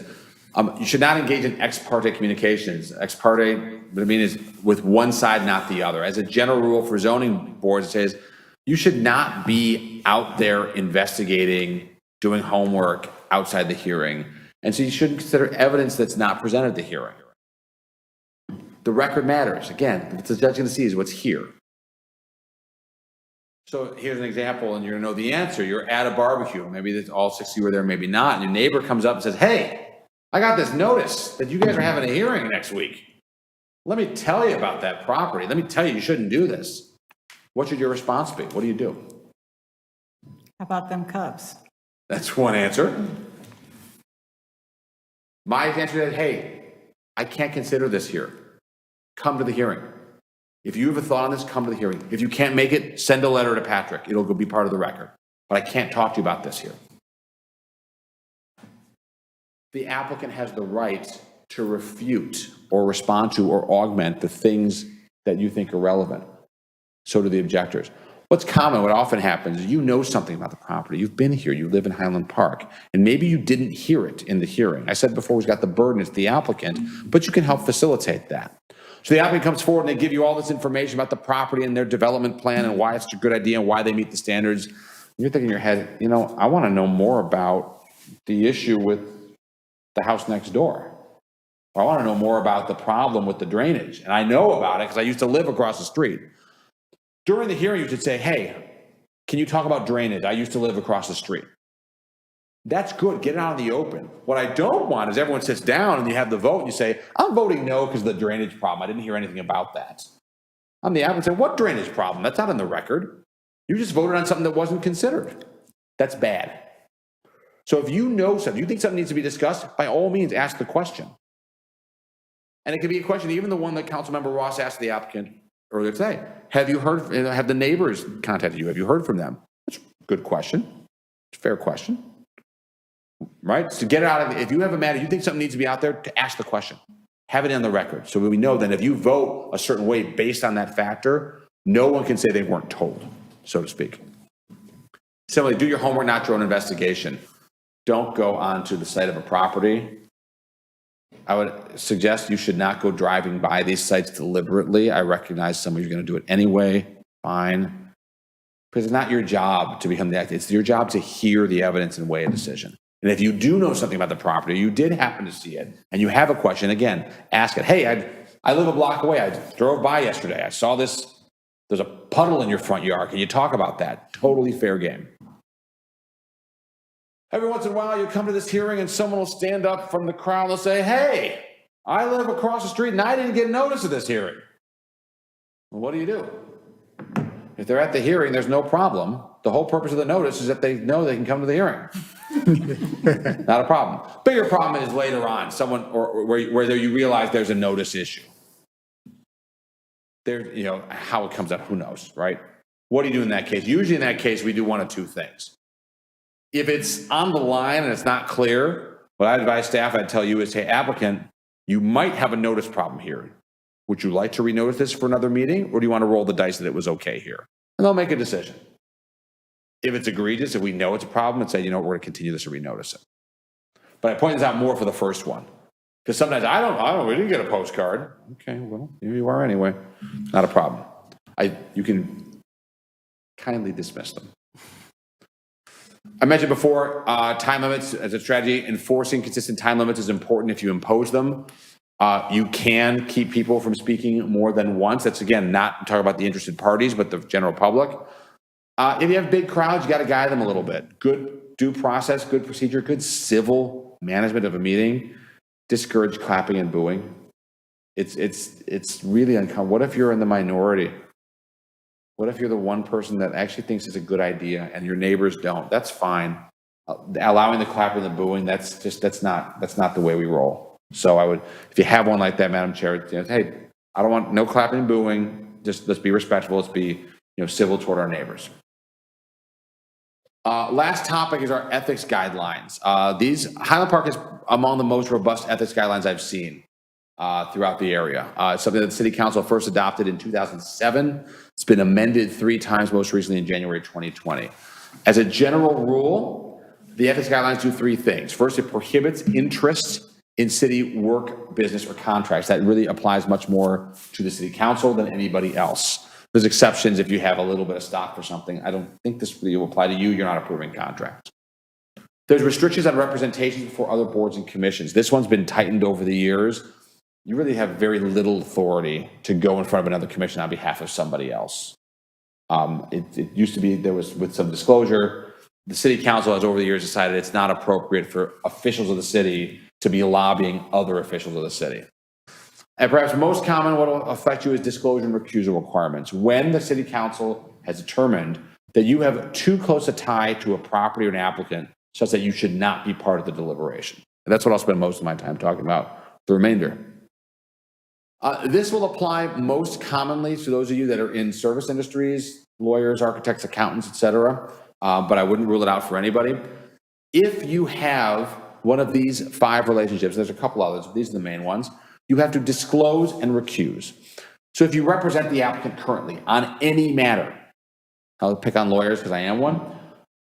If I'm on the zoning board and the applicant's coming forward for something on their house and I happen to be representing them in a piece of litigation, whether it involves their house or not, I am that person's current lawyer. I have to disclose and recuse. I'll talk about what that means in a moment. Previous representation on related matters. So maybe I'm not the person's lawyer anymore, but I did do work on that property in the past. Now I have a conflict I've got to recuse. The applicant's a family member, no matter the matter, and that's pretty broad. It's 2 generations up, 2 generations down, spouses, siblings, and then all those interrelationships within it. They're kind of your broader family. You have to recuse yourself. If you are an owner, officer, director, or employee of the applicant, you've got a business relationship with them. You're co-owners of a company. You're partners in the same accounting firm. You're their employer, they're your employer. You've got to recuse. And then more generally, and maybe the one that applies most, is the appearance of impropriety, where it's a little bit vague, but something just doesn't look right if you're involved in that. What is not the appearance of impropriety? The fact that you know the person. It's not enough. Of course you're going to know the person. Highland Park, although relatively large for a suburb, it's pretty small. You all know a lot of people. And every once in a while we'll get the call, hey, the applicant, I've been friends with them for 20 years. Or my sister used to date their brother. Can I still hear this one? Yeah, it was a bad breakup. I don't like the guy much. And that's not it's not a reason, unless it's something where it really would be improper. If you can't render an impartial decision, then that's probably an appearance of impropriety. Madam Chair. If your spouse happens to represent an applicant in a different matter, is that an issue? It might be an appearance of impropriety. I got to take a little, most of the representations apply to the official, you only. But there may be a circumstance where I might say, yeah, if your spouse is their lawyer, I might. And not in front of you, but is. Correct, on a different matter. Yeah, maybe. By all means, you can reach out to us so we can consult on it. Okay. Remember, neighbor. In and of itself, I'd say no. Your neighbor. You're not recused. Not necessarily. I'll put a pretty extreme example. You live here, applicant lives here. Now, if they have a side yard setback on that side, not necessarily a conflict. If it's on your side, it might be, because their encroachment towards you affects you. I'd say that one you might want to recuse. But you're across the street, it may depend on the relief requested, but the mere fact that you live near them, even next to them, is not in and of itself a conflict. If you have to disclose and recuse, you do not need to go into great detail. That matters, particularly if you've got a sensitive relationship with the person. Disclosure can be as simple as, I'm currently representing this person, or I have a prior business relationship with this person, I need to recuse myself. That's fine. That was actually a big source of debate in 2007 when the council adopted it. They wanted the disclosure to be enough that we knew the general sense of it, but not so much that it might violate some confidentiality involving the applicant or the official. When you recuse, you must leave the room. You may not discuss the matter with any member of the board or staff until the matter is concluded. That makes sense. There are some cases where disclosure is required, but not recusal. If it's a prior relationship on an unrelated property or unrelated matter, that's disclosure, not recusal. And then the other ones, more generally, you've got a relationship with them, but it doesn't involve any kind of remuneration. There's no money here. There's no financial interest. The best example of that might be you and the applicant both pray at the same house of worship. That in and of itself is not, you might sit next to each other on, Saturday morning, Sunday morning, whatever. That's not enough. So that's a general rule there. This is one of the, not the original provisions, but relatively new. There were some additions about representing someone before city staff. And what the ethics guidelines say is you cannot represent someone in front of staff, for example, for building permits. If it's before the current community development department, and if it's a matter that will come before or could come before either the PDC or the zoning board.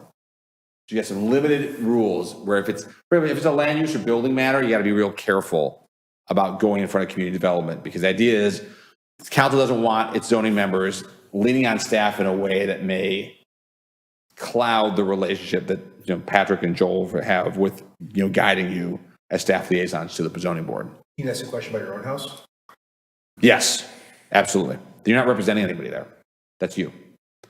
It also matters if it's discretionary or non-discretionary. It depends on what the matter is, but just be mindful that if you're in those trades, be careful about going in front of staff on a zoning matter. It gets dicey. All right, here's the new stuff. I told you there would be some. This is, you've waited all this time for this. Last July, the city council adopted amendments to the city code about the ethics enforcement process and created 2 clear offices. The first of them is the ethics advisor, and under the city code, our office serves as the ethics advisor.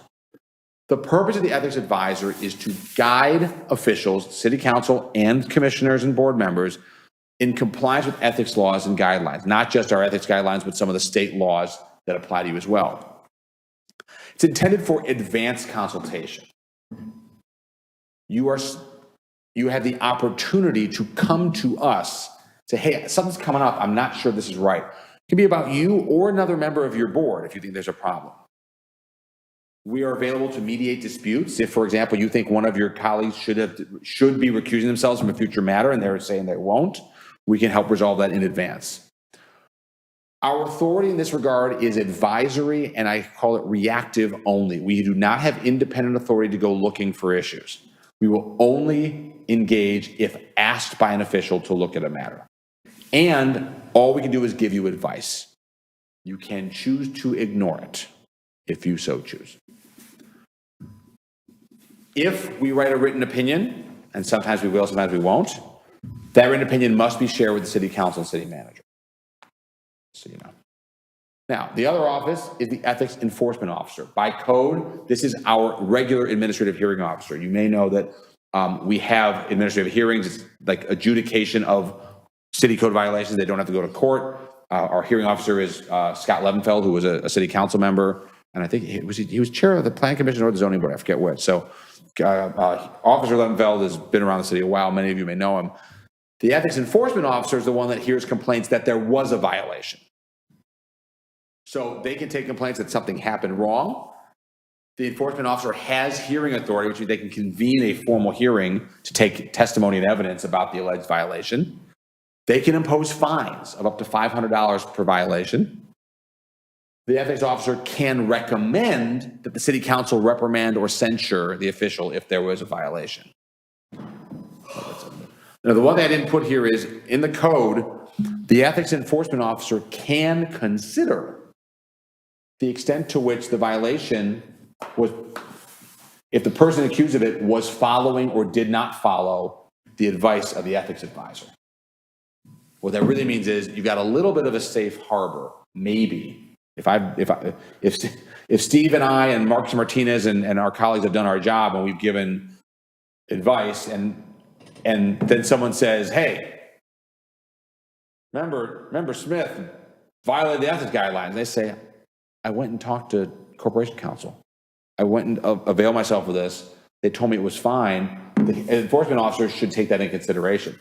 He might disagree with us, by the way. That's fine. But say, okay, I think this was a violation, but I won't fine you because I understand you were doing what the Corporation Counsel said you could. That's how this is set up. Or I think it's a violation, and I see that you were told not to do this, and you did it anyway. That may lead to. So it's a little bit of a checks and balance system, but the whole purpose of this, and Councilmember Ross, you may have some thoughts on it also, it's relatively new, is we want to build a structure around to help guide everybody and have a means of enforcement if there's a problem. So really, because we've had the ethics guidelines for now almost 20 years, and this kind of, I think, really provides some structure around how it works in the real world. And that is all I've got. So you've had some questions throughout, but I want to leave this opportunity, if there's anything else, whether I've covered it or something you had hoped I'd cover and didn't, I'm here. What else can I answer? Any issues, questions, disagreements? I take those too. I have a question. Yeah. And this may be beyond the scope, but I was contacted by the Lake County Clerk saying I had to make disclosures because I'm a member of a commission in the city. And You mean economic Yeah, The economic economic, disclosures, and okay. I'm not sure how much detail, the questionnaire I thought was rather vague. They said you might want your tax return. I'll tell you what, I know that's a disclosure of economic statements. Yes. So that is a state law. State law requires that certain officials, including zoning board members, complete that form every year by April 30th. The legislature amended the law a couple years ago in a way that is incredibly opaque, and the questions are really bizarre. Fortunately, the Illinois Municipal League came out with a very helpful cheat sheet for how you should answer it and what is and is not within the ambit of those questions. That's what I need. Yeah, let me get that. Remind me let me find that. I will get it to Patrick. He'll send it to all of you. Thank you. And that should guide you in the questions. So. Is it new? Because I think last year was the first year that I remember that coming. The statement of economic interest? No, I mean, I've served on the school board, we had to, for years, you've had to do it, and the commissions, it's been around for years.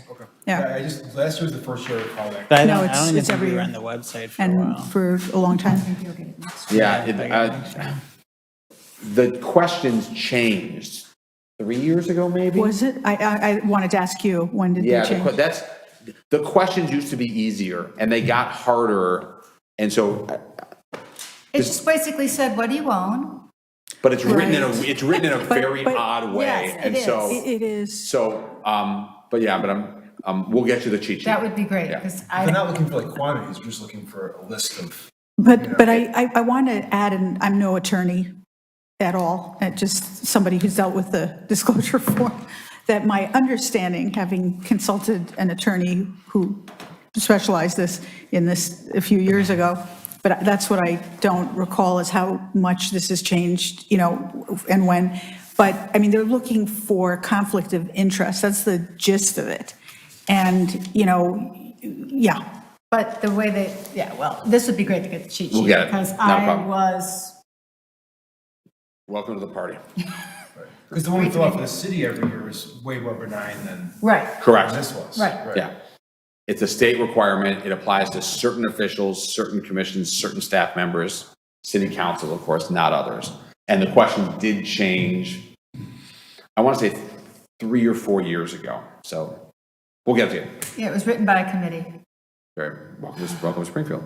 In terms of conducting the meeting, can we speak out, like just asking questions, or does everyone need to be recognized by the chair or acting chair before they speak? So it's up to you as the presiding officer. It may depend on who you have on your board. I think it's probably easier and avoids problems to have people be recognized. I've seen boards, not this one, where the chair didn't do a good job of imposing that, and it led to a bad pattern of people just always talking over each other. I haven't seen that from you in the times I've been here, but I think, it's just easier. Just, some places they'll call it, some will just go down the line. I don't know if you need to do that, because if no one has a comment, why would, but that's your discretion, Madam Chair. Okay, and then another question I had is, I'm a big fan of variances that come with like a sunset clause sometimes. So, like, we had a case where there was, a super creepy neighbor and they wanted an 8-foot fence. Mm-hmm. And whenever we say yes to something, we're saying yes in perpetuity. Like, if we allow an 8-foot fence to be placed on someone's lot, Right. they're allowed an 8-foot fence forever and ever and ever for whoever lives there. I can see you're not liking the question, but that's okay. Well, no, I like the question. I can say a little something. Oh, go ahead, please. While it can be done, it is hard for staff, like, we have to remember that this is a sunset clause, and when, just administratively, they do become a little difficult, because they have to be kept track of, and you have to keep the record, and those things, they could keep their house for 20 years, and then it can be just a little difficult sometimes to manage those. That's the only thing. It's not saying that they can't be done and that they shouldn't be done, but they can be done, like, I wouldn't want to get to every single ZBA case has it, and then we have to track them all for perpetuity. Okay. The only thing I would add to that is, remember that variations are supposed to be based on the property, not the person. Well, along those lines, I mean, I don't know where you kind of showed up tonight, but the case we had earlier was a guy who basically needed a modification because of disability. So I guess at what point is that like a fair housing thing versus a variation thing? And maybe in that circumstance, the fair housing would be better because it's just the modification for him and him alone, not the property. But it becomes a variation for the property. Right, and we're put into a position, you know, so how do you expect us to respond to somebody who has disability, like to say no to them? It's heartless almost, Yeah. you know? So. Well, and it's something that the best way to handle those is that they get evaluated at the staff level before the variation is applied for. Or they apply for variation and staff says, hey, if it's a disability, staff cannot say you don't meet the standards, right? That's not staff's role. Staff say, wait, I'm just telling you right now, because if you're doing it straight up, say, I can't grant this to you because it's all about the person, not the property. I'm not saying that, I'm not suggesting you didn't. I heard you all loud and clear tonight say, this meets the standards. That's your job. That's fine. Something can meet the standards and it also be related to someone who might qualify for Housing Act relief. The two are not necessarily exclusive. The problem is when someone may have a right under the Fair Housing Act, but they don't meet the standards. And then what are you supposed to do? And the answer to that is, that's really a gatekeeping function of staff, is to say. And we've written in some provisions of our zoning code that never come to you. If they're entitled to it, and the best example of course, and maybe the most obvious one is, what if there is someone who is living in a home and they have an unfortunate accident and they become a paraplegic and they need to build a ramp to get to their front door? And the only place to put a ramp with proper slope and everything is to go into the front yard. I don't want them coming here. Not because there's any problem with talking to you, because that is absolutely related to the applicant. There's nothing wrong. The house is perfectly fine for an able-bodied person, but this person needs a wheelchair. I don't want you to be forced to say no. That's a terrible place to be, and not just for you personally, but for the city from a legal perspective. I say, no, this person doesn't need to go to variation. They demonstrate that they have a disability, that the zoning code is applied, inhibits their ability to live in the community as an able-bodied person does, and staff would say, you know what? You get to build the ramp. Now, there's a similar point we talked about earlier. You can't build the Taj Mahal of ramps, but you get the ramp you need to go in. It should never come to you in that case. Does that make sense? Mm-hmm. So that's something we can work on more with Patrick and staff, instead of identify. They are few and far between, but they do come up. Okay, sorry, one more and then I Yeah. can be done. And that is, a lot of times we're seeing things in the packet that are beautiful with lovely gates and hand carved, and then they put in like chain link. So like it's chain link fence. So Chain link. in terms of what we're approving, can we be more specific about? Yes. Yeah, you can, and your orders, and there should be some template language. Again, I can work on this with Patrick and staff. Your template orders can say, we approve the relief conditioned on compliance with this plan. And the zoning approvals at the city council level always have plans attached, always. Okay. They say, you want this building? You want this fence? You want whatever it is? You get this building, this fence. So you can absolutely do that. Okay. Do you have that language? Yeah, and we attach plans at the end as well. Yeah. Yeah, because we've kind of had a little bit of a bait and switch at times. If there is one, it's worth checking. I would relay the address you're concerned about to Patrick. We can check it against the order. If they're not in compliance with the zoning board order, then they risk losing the variation. They have to take the thing down. So I would say, without knowing anything more about what you're saying, I don't know the property, I don't know the issue, but as a general proposition of law, that's what I'd suggest. You can email me about it. Just Patrick, no reply at all. Okay, no reply all in any, It's just safer. oh, God, Patrick doesn't put us in that position. I usually don't give you the opportunity. no. In life, reply all is the devil. You only need to do it once.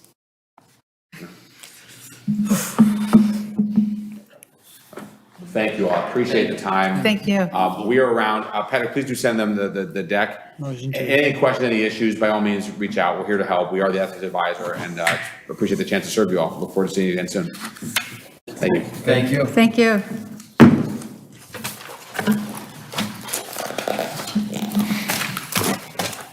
Okay, I don't have anything else Oh, with good, I'm not staff done. report.